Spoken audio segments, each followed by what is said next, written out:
भटकता है इंसाफ की तलाश में यहाँ वहाँ, आखिर में टूट जाता है। जिम्मेदारियों के बोझ के साथ उसका रिश्ता इस जिंदगी से छूट जाता है। रुखसत बहारों का संदेश इस बार सच्चा था। एक लड़का था जो पढ़ने में शुरू से ही काफी अच्छा था। बहकी सी नजरें, जब आंखें थोड़ी नम थी, पर लोगों को लगता था कि उसके अंदर समझ थोड़ी कम थी। बचपन में लगे अपने जख्मों को बड़ी खुशी से सीता था। सबसे अलग बस अपने में ही जीता था। उम्र बीते जा रही थी, वक्त गुजरे जा रहा था, पर फिर भी कामयाबी की राहों पे आगे बढ़ते जा रहा था। और फिर एक दिन उस नौजवान पर उम्र की बेड़ियां लगी और बस फोन उठाया और लगा ढूंढने अपने ख्वाबों की परी। हंसते मुस्कुराते बात हुई, यूं ही ढूंढते ढूंढते एक लड़की से मुलाकात हुई। बड़े प्यार से एक दूसरे को जाना, धीरे धीरे दोनों ने एक दूसरे को पहचाना। वक्त बीतते दोनों ने एक दूसरे को अपना लिया और बस एक दूसरे को समझकर ब्याह रचा लिया। गुजरा वक्त और दोनों के बीच नजदीकियां काफी थी। ऐसा रिश्ता जहाँ गलतियों पे सजा नहीं, बस माफी थी। बहकती राहों में इस बीच एक वादा सच्चा भी हुआ और इस बीच उनका एक प्यारा सा बच्चा भी हुआ। खुशियों से जी रही जिंदगी ने अभी गमों को छुआ नहीं था और दोनों को एक दूसरे को जानते हुए इतना वक्त हुआ नहीं था। अपनी पत्नी को अपनी अर्धांगिनी समझता कि यही सच्चाई की मूर्त है। उसी पल एक आवाज आएगी, सुनो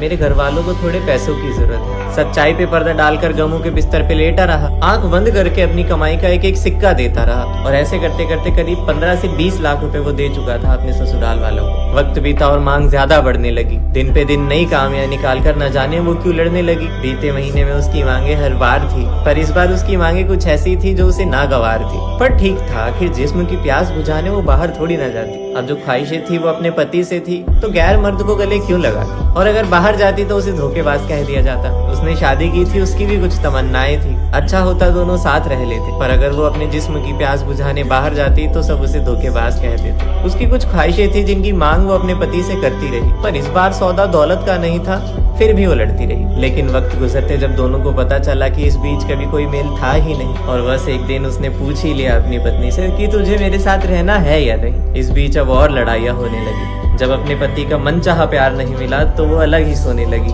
उसकी एक ख्वाहिश थी कि मेरे पति का नेचर भी के ड्रामा कैरेक्टर जैसा हो। शायद उसने लुक्स की नहीं, बिहेवियर की बात की, पर ये रिश्ते जिस बंधन में बनाए थे वो सारे बंधन गलत हो गए। और एक दिन आया जब वो दोनों एक दूसरे से अलग हो गए और बस उठाया अपना बैग और चली गई अपने घर। दिन गुजरे मुसाफिर की इंतजार की तलाश में, पर वो वापस ना आई। दोनों को अपना घमंड मोहब्बत से ज्यादा प्यारा था, इसीलिए वो चिड़िया कोई आगाज न लाई। आंसू थे गहने और भारी थोड़ी पलक है। समझना थोड़ा मुश्किल था कि कौन सही है कौन गलत। हाँ, शादी के बाद भले ही दोनों का एक ही घर था, पर दोनों के बीच जब मेल था ही नहीं तो अलग होना ही बेहतर था। पर जब वक्त गुजरते जब वो वापस ना आई तो उसने तलाक मांगा तो गुस्साए दिल ने बंदिशें लगा दी। नजरों के दामन बहक गए और न जाने कौन सी मुश्किलें रचा दी। बिखरे दिल के टुकड़े किसी जमीन पे फैला दिए। उसकी गुस्ताखी देखकर उसी पे 9 केस लगा दिए। ये चाली ना जाने कैसी थी कि आंसू फलक पे तन गए थे। ये रिश्ता न जाने कैसा था जो कल तक एक दूसरे के महबूब थे, आज वो एक दूसरे के दुश्मन बन गए थे। वो अब उसकी इतनी बड़ी दुश्मन बन चुकी थी कि उसी के बच्चे से उसे मिलने नहीं देती थी। जिसके साथ 7 फेरे लिए थे उससे बड़े सलीके से बदला लेती थी। जब मदद मांगने कानून के पास गया तो जज ने भी हंसकर इसको पागल बता दिया। भटकता रहा यहाँ वहाँ इंसाफ की तलाश में, पर सब ने अपने दरवाजों पे ताला लगा दिया। हर तरफ लोग उस पर हंस रहे थे। ये न जाने कैसे कांटे थे जो किस्मत में बस रहे थे। और बस जब लगा जिंदगी में उसका कोई नहीं है, एक लड़के को इंसाफ देने वाला इस दुनिया में कोई नहीं है, भटका यहाँ वहाँ जिस जिस दरवाजे उन सब से मुंह मोड़ कर चला गया। ये महकती खुशबू किसी रुखसत में बदल रही थी। और बस आज आसमान में हवाएं बड़ी सुनसान सी चल रही थी। उसके कमरे से आज 2 घंटे तक एक आवाज आई, मानो किसी ने अपने दिल की सारी बातें दोहराई। वो 2 घंटे अपनी कहानी बनाकर तड़पता रहा। उसे जानने वाला हर इंसान उस वक्त उस पे हंसता रहा। जब खोला दरवाजा तो एक इंसान 4 दीवारों में भटका हुआ था। नजर पड़ी ऊपर तो वो पंखे के नीचे लटका हुआ था।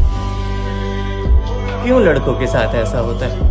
क्यों अगर लड़का कोई कभी किसी गलत केस में फंस जाए तो उसे उससे बचने के लिए कोई रास्ता मिलता ही नहीं। ना तो कानून उसका होता, ना ये समाज उसका होता। गलती से कोई लड़की या फिर कोई भी उसे फंसा दे तो उसके मन में बस एक डर रह जाता है। धीरे धीरे करके सब उसका साथ छोड़ने लग जाते हैं। अगर वो सच्चा भी हो तो भी शायद उसकी कोई नहीं सुनता। उसकी सच्चाई उसमें बस कर रह जाती है। माना दहेज के खिलाफ लड़कियों को लेकर काफी केस आते हैं जो सच होते हैं, लेकिन कुछ ऐसी भी लड़कियां भी होती है जो इन केसेस का गलत फायदा उठाकर लड़कों पर इल्जाम लगाती है और उनकी पूरी जिंदगी खराब कर देती है। आओ मिलकर एक आवाज बने। फर्क नहीं पड़ता कि तुम एक लड़का हो या फिर लड़की। आओ इस देश के कानून से एक सवाल करें और आवाज उठाएं लड़कों के इंसाफ के लिए। कमेंट्स में जाकर अपने व्यूज जरूर लिखना कि तुम्हारा इस बारे में क्या मानना है, और इस वीडियो को शेयर कर दो अपने सारे दोस्तों को और अपने व्हाट्सएप स्टेटस पे।